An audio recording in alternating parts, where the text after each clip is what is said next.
Olá, seja muito bem-vinda, seja muito bem-vindo ao canal do Ceajur. Toda segunda-feira um vídeo novo, um tema importante, um tema interessante.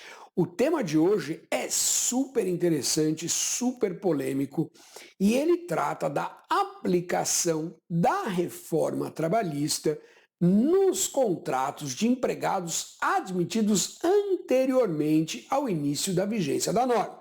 Nós sabemos que a reforma trabalhista, Lei 13.467 de 2017, entrou em vigor em 11 de 11 de 2017. A pergunta é, para os empregados admitidos antes de 11 de 11 de 2017, o regramento da reforma trabalhista é aplicável ou ele será aplicável apenas nos contratos novos? Essa questão é tão polêmica, ela foi debatida e julgada na sessão de dissídios individuais 1 do TST há cerca de um mês e meio atrás, e naquela ocasião o placar foi apertadíssimo, 7-6. 7 votos dizendo que não, 6 dizendo que sim. Acontece que este posicionamento ele contraria o posicionamento de 5 turmas do TST. Nesta situação, o regimento interno do TST determina que o julgamento não seja proclamado e que os autos sejam enviados ao Tribunal Pleno. Então será o Tribunal Pleno do TST que irá julgar, os 27 ministros irão julgar esta questão. Bom, muito bem. E qual é a nossa posição?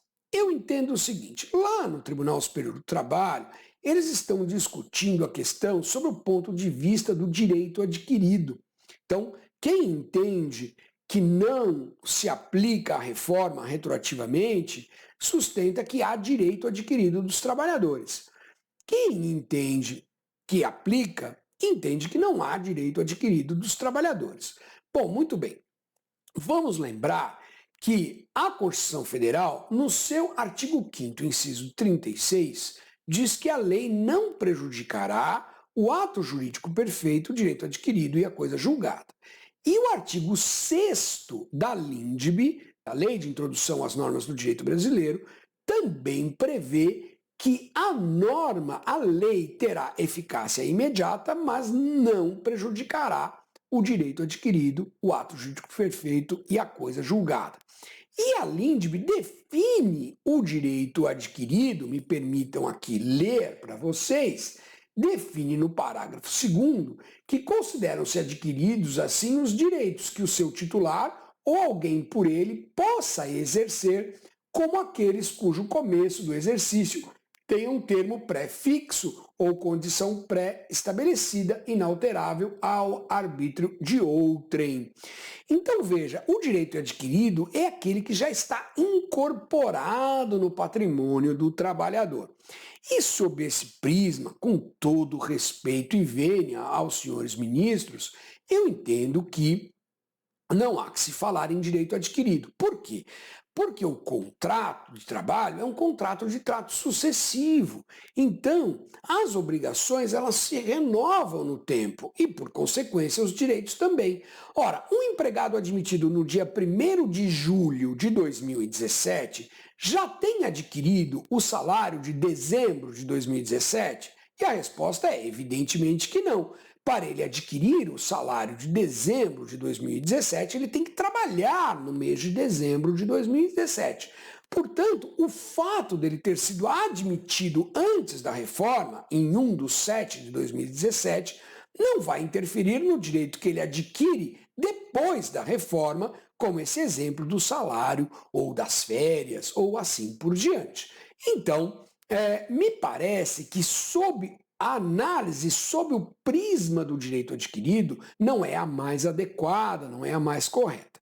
A meu sentir, esta análise tem que ser feita a partir do ato jurídico perfeito, que também é garantido e protegido tanto pela Constituição Federal quanto pela Lei de Introdução às Normas do Direito Brasileiro. A lei não prejudicará o ato jurídico perfeito. Ora, a relação de emprego é uma relação contratual. Portanto, o contrato de trabalho, ele é um ato jurídico perfeito, seja nas suas cláusulas expressas, escritas ou verbais, sejam nas suas cláusulas tácitas, aquelas praticadas com reiteração, com habitualidade.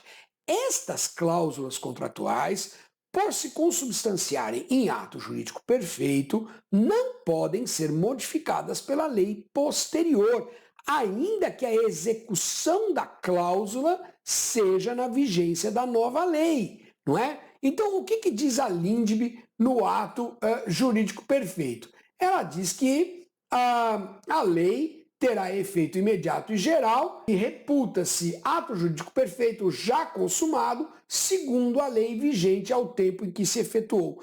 Dito de outra forma, se o contrato foi celebrado em 1/7 de 2017, as cláusulas contratuais, elas foram celebradas à luz à vigência da lei então vigente em 1/7 de 2017, ou seja, antes da reforma. De modo que, ainda que isso seja executado depois da reforma, tem que observar aquela lei. Me parece que este seria o prisma correto. Antero, mas o que isso quer dizer? Olha, isso quer dizer que se um empregado foi contratado, sei lá, dia 1º de fevereiro de 2017 e foi contratado o pagamento de prêmios, em 1º de fevereiro de 2017, prêmio tinha natureza salarial. O fato da lei, em novembro de 2017, dizer que o prêmio não integra o salário, não pode afetar esse trabalhador, porque o prêmio deste trabalhador foi pactuado sob a vigência de uma lei anterior, na qual o prêmio tinha natureza salarial. Muito bem. Mas vamos imaginar um empregado que foi contratado em 1º de fevereiro de 2017 e não se pactuou o prêmio, seja expressamente, seja tacitamente. O prêmio não foi pactuado, ele não recebia prêmios. Quando foi em 1 de fevereiro de 2018, já na vigência da reforma, o empregador resolveu pactuar com o empregado o pagamento de prêmio. É possível? É possível. Esse prêmio terá natureza salarial? Claro que não, porque quando esta cláusula foi pactuada, já estava em vigor a lei que dizia que o prêmio não tinha natureza salarial e não integrava a remuneração. Então, me parece que é isso, esse o ponto, o divisor. Se a cláusula foi pactuada, expressa ou tacitamente, antes da reforma, a cláusula deve seguir aquele regramento anterior à reforma. Se a cláusula foi pactuada depois da reforma, então ela deve seguir a situação posterior à reforma. Mas cuidado para não confundir com infração, com penalidade. Penalidade não é cláusula contratual. Ninguém tem direito adquirido à penalidade e não existe ato jurídico perfeito na infração, na ilegalidade. Então, entendam bem isso. Eu vou colocar um exemplo de uma multa de trânsito.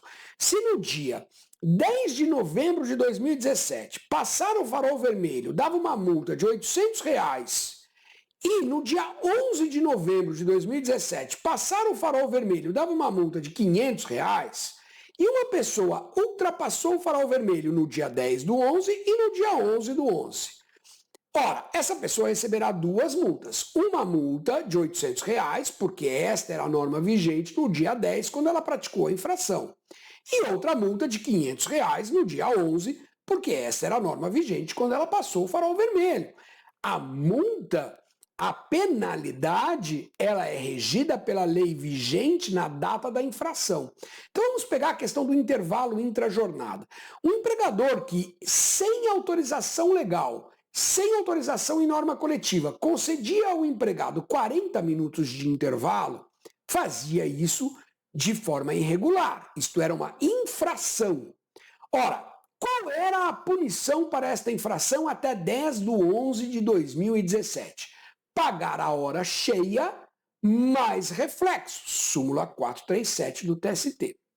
A partir do dia 11 do 11, esse empregador continuou concedendo intervalo de forma irregular, ou seja, continuou praticando a infração. Qual é a punição para quem pratica esta infração a partir de 11 de 11 de 2017?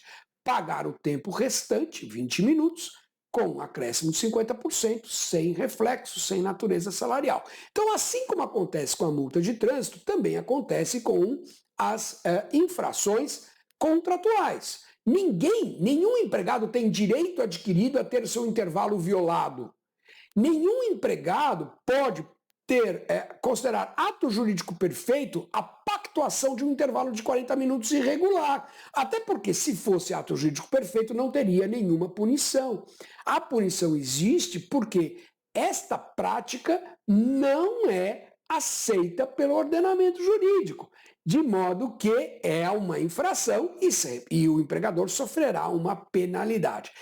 Então, tem essa diferença. Cuidado que as infrações devem ser regidas de acordo com a lei vigente na data em que elas foram praticadas. Para estas não existe ato jurídico perfeito, nem direito adquirido.